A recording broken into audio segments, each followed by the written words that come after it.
everyone, and welcome to another episode of Igniting Lifelong Literacy, a Chippewa River Writing Project approach. We are so excited that you're joining us and tuning in through whatever listening method you choose. Before we get started with today's content, I'd like to read our land acknowledgement. The Chippewa River Writing Project is based at Central Michigan University, located in Mount Pleasant, Michigan, founded in 1892 as Central Michigan Normal School. CMU is located on the ancestral grounds of the Council of the Three Fires, the Anishinaabe of whom the Saginaw Chippewa Nation is one. Ceded under duress in 1855 and 1864 treaties, this land was named the Isabella Indian Reservation and remains part of the homeland of the Saginaw Chippewa Indian tribe. It is our responsibility to care for this land and its people, and to be intentional and inclusive in our work. We recognize that this acknowledgement is only meaningful when combined with purposeful actions and genuine relationships that honor the land and its people. These actions include advocating for the histories, cultures, and languages, and the territorial rights of historic Indigenous peoples. As our writing project grows to include members from outside Mount Pleasant, we invite all CRWP members to recognize their own connection to the lands on which they reside and to honor their own responsibilities to the original keepers of those lands. In this episode, in our 5-part series of the topic of independent reading, we're going to be focusing on formative assessment with independent reading. For those new educators that listen to our podcast, formative assessment is the small, short checks that you do periodically throughout a unit or a lesson to see if students are understanding the content, as opposed to the summative assessments that are the end of unit mastery tests or tasks. For the purpose of this podcast, we aren't going to talk about whether or not formative assessment should be graded or not, or what should or should not be in a grade book. That's an entirely different topic for an entirely different season.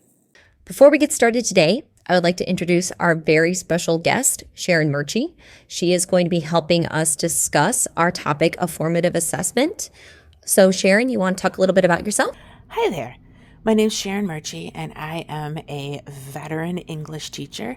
I've been teaching high school English for about 27 years now, and I'm currently teaching 10th grade and 12th grade English at Okemos High School in Okemos, Michigan. Before I talk about what works in my classroom with independent reading formative assessment, I want to briefly touch on accountability versus punishment when it comes to assessments. I think a lot of educators mean well, and this is not meant to be me bashing on other educators. You can use formative assessment for accountability checks. There is some metacognitive parts to independent reading, and if students are meeting these goals that come with these units, there has to be challenge and an evaluation of that challenge regularly for students to keep meeting growth. But I want to caution you from making formative assessment as a aha gotcha system in your classroom, as it can often have the opposite effects for students. They aren't going to see it as you giving them tough love always.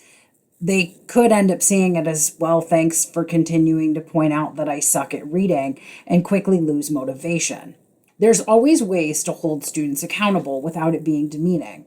But without getting deep down into Alice's rabbit hole here, I just want to caution you that there's a fine line that you need to be aware of and evaluating in your own classroom regularly. And now on to what works for me in my room. And what works for me is having a really open conversation with students about what formative assessments are and why I do them. I have a pretty open conversation about how these are going to help me see their progress and see their reading comprehension, which is only going to get better with practice. So in order for me to see them getting better, they have to do it pretty frequently. And I want to point out that there's always a group of people when we talk about independent reading that kind of panic because what if I haven't read this book? I haven't read all of the books in my classroom library. I don't think it's possible for me to read all of the books in my classroom library in a lifetime and still have a full-time job and a healthy work-life balance. As much as I like reading, it's just not possible. But I can still ask students probing questions. And in those questions, I can have them examine their own thoughts and give me details. So conferencing is an absolute must with students about their independent reading, but it's not the only formative assessment you can do. I also talk about how formative assessment often leads to summative assessment goals. I say to my students a lot of times, I hate busy work. So if I have my students do an independent reading project at the end of every quarter as my summative assessment, and those have tons of choices and options and differentiation in those, I know that there's going to be one thing in common in all of these projects, and it's a summary of the book. So for me, every single week, I have my students do a reading log. And I know that gives some people the ick, as my students have been saying quite a bit. But I talk about how when you do something in the reading log, it's not meant to be you telling me what I want to hear. I make my students do a 3-sentence summary every week of what they've read. It helps the end goal, right? If they're writing 3 sentences every single week, that summary isn't daunting then, and it's less work to do later. And I don't know if you've ever tried to summarize 100 pages in 3 sentences. It's kind of difficult, and it doesn't happen right away. Sometimes you're going to have students start with 6 sentences or 9 sentences, and their goal is to get down to 3 by the end of the year. And it's also something that they can rely on and use later to see progress. So if students don't see the log as pointless or something that they need to lie about to make you happy, it's also something that they're going to see the value in. Another strategy I love are what I call random reading check-ins. And I got this from Barrett Gordon's No More Fake Reading. But basically, I sit down with a kid, pick a random page that they've told me they've read from their book, and I read it out loud and they have to contextualize it for me. They have to tell me who's talking, what the heck is going on in the story, where or what are the goals of the characters, what happened before this, what's happened after this point, make a prediction. These take about 5 minutes, but you can tell pretty quickly if the kid is reading the book or not. And because I do these once a quarter with every kid during their independent reading time, they know it's coming. They never know when it's coming, but they know it's coming. So they're usually taking notes or flagging pages they want to talk to me with or talk to me about with their books. Sometimes they'll take the book back from me and they'll point out certain things, flip to a different page, reference certain things. I don't really get angry if they can't remember every character's name or some of those kind of surface level details, because I'm usually reading 10 to 15 different things in a day between their papers, between my own emails, between everything else. And I can't remember every detail of everything all the time. So I don't think it's really fair to put that pressure on students as well. But these are really, really helpful. And lastly, before people start yelling at me about the name of this, my students named this, but we call it the Wheel of Doom. It's a random spinning wheel that I found, one of those spinning wheel creators, and I put it on the board and spin it. And instead of students' names for like a random picker thing, I have random general reading comprehension questions that they have to answer as an exit ticket, sometimes about their books. We usually spin it 4 times and they have to answer 3 of the 4 questions. So they get to toss one out. It's quite funny. I'm not going to lie. It's quite funny watching them watch the wheel and either cheer or groan about some of the questions. And again, I haven't read everything that they're reading, but if you've done this stuff for a while and you've talked with kids about books after a while, you start to see patterns and you can tell if an answer is detailed enough or vague enough. And if you've read enough of your students' writing, you also know if they're using AI to do their summaries or if they're not putting in the detail that they need to, or it sounds like something from the back of the book. A lot of it's just being aware of what students are reading and being aware of their own writing style over time. So when it comes to formative assessment at my school, it's actually built directly into the curriculum we use. This integration makes it easier to assess students' progress without adding those extra layers of complexity or time-consuming tasks. Specifically for reading, effective formative assessments requires conferencing with students to hear them read and observe their reading behaviors. These conferences provide valuable insights into their fluency, decoding strategies, comprehension, and overall reading development. By listening to students read and engaging in discussions about their books, I can gather a lot of information. I need to tailor my instruction and to support their growth at that time. As educators deeply invested in fostering literacy, I have found personally that formative assessments and independent reading is crucial for monitoring and supporting student growth. Using tools at my school, which again, I'm fortunate enough that the curriculum we use integrates one-on-one conferencing to support their independent reading. I know many schools don't incorporate that or don't have that, but I'm fortunate enough to have a school that does. So the curriculum we use and the tools we use are being a reader within the collaborative classroom framework, and we pair that with Jennifer Saravello's, can't talk today, practical and research-based strategies. And I've been able to guide students more effectively in their reading journeys using these curriculums. So being a reader is a program that incorporates formative assessment naturally through small group instruction, individualized conferences, and ongoing observations. Within being a reader, they include one-on-one meetings where I discuss student book choice, reading strategy, and comprehension. They also include checklists, and anecdotal notes, so I can use these to track progress on decoding, fluency, and comprehension. The way we use Jennifer Saravello's reading strategies is by the power of observation and goal setting. I really use that a lot with my students, setting goals based on what they need. Also, the way that students are grouped is not by high and low, which is typically how it was done, but we now know with new research that we should be grouping students based on skills that they need according to reading comprehension. So students are working on those skills and we can target those with students.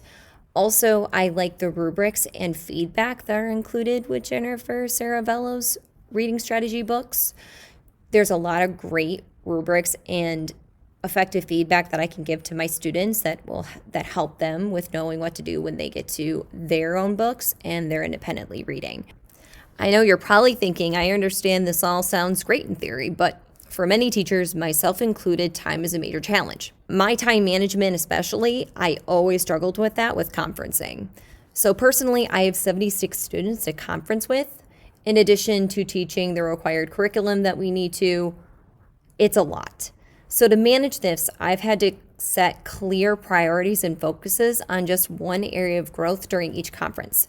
While I take notes on the other things that they need to work on, I specifically set one goal and one goal for them so they know what they're doing when they get back to their seat.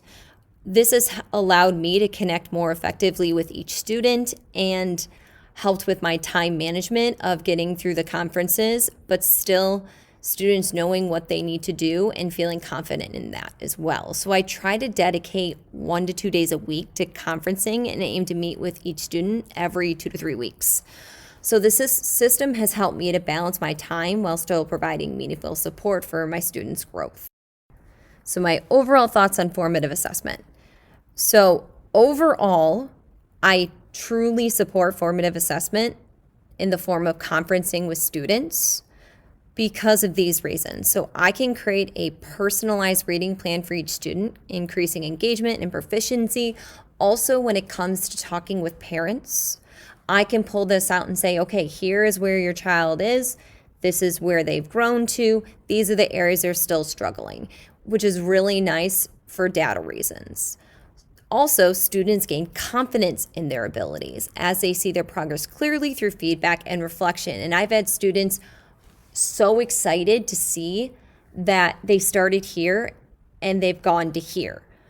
And they see that growth and they know that they were a part of that. And they could clearly see it through our tracking of their goals. Now I would like to introduce our guest. Sharon, what are your thoughts on formative assessment? So I have a couple rules about independent reading, and the first rule is that there are no rules. They can read whatever they want as long as it is a book. It needs to be a physical book with pages to turn. My goal is that it is a 30-minute time where they are screen free, and they seem to find that really valuable. So for formative assessment of their independent reading, I keep it really basic. One thing that I might do is use our Writing into the Daytime on Fridays for a free read Friday, which means that instead of me giving them a prompt, they can write about whatever independent reading they are currently reading. And so I just ask them to write for 5 to 7 minutes about the book that they're reading. And then after that, they get to read their book for 30 minutes. And another thing that I might do is have the kids play discussion Jenga. So I got this idea from an AP Literature Facebook group that I'm in. But basically, you crowdsource some used Jenga games, and then you can either Google for a list of discussion Jenga prompts or just come up with a list of questions. But you print the questions on little pieces of paper, and then you tape them to the sides of the Jenga blocks.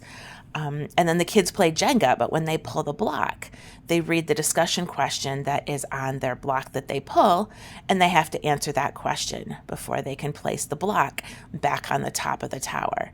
And they'll play discussion Jenga for 15 or 20 minutes, and it ends up being hilarious because they're all actively playing Jenga, but they're also actively discussing the independent books that they are reading. And so it really celebrates reading, and it brings joy into their reading and into the class period. And it's low stakes, but it also lets me see what they're reading, how they're engaging with the novel, and it has them screen-free talking to each other about their reading and having fun with it. So those are some of the things I do in my classroom.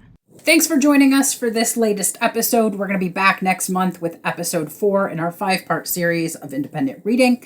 Thank you for bearing with us as we took a break for the holidays. We're going to be back to our regular schedule now, with the exception of March, which will be our break with the Michigan Reading Association Conference. But if you want to let us know how we're doing, or if you have ideas for what we should cover next, reach out to us anytime through the email ignitecrwppodcast383@gmail.com. That's ignite, IGNITECRWP podcast383@gmail.com. We'd love to hear from you. You can also find us on Facebook and Twitter through the Chippewa River Writing Project's pages. We are at Chippewa River WP. Fire up and see you soon.